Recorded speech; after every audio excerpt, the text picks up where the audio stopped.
Hello दोस्तों। कैसे हैं आप सब? आशा करता हूँ आप सब बढ़िया होंगे। आज मैं आपको जो कहानी सुनाने जा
आते देखा था। आंसू और रोनी के पास मिला चुराए गए सामान और एक चाकू।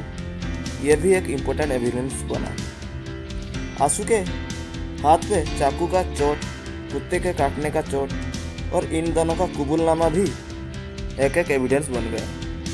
दोनों को उम्र कैद की सजा दिया गया और साथ ही 72,000 की जुर्माना भी लगाया गया। इस कहानी के एक दुखद पहलू ये भी है कि विजय शर्मा अब इस दुनिया में नहीं रहे।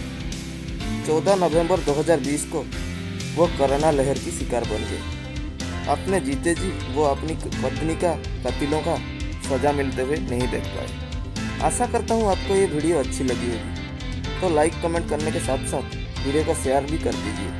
साथ ही हमारे चैनल को सब्सक्राइब करके बेल आइकन को भी दबाइए ताकि हमारी आने वाली हर वीडियो की नोटिफिकेशन आपको मिल सके। मिलते हैं अगले वीडियो में, तब तक के लिए खुश रहिए।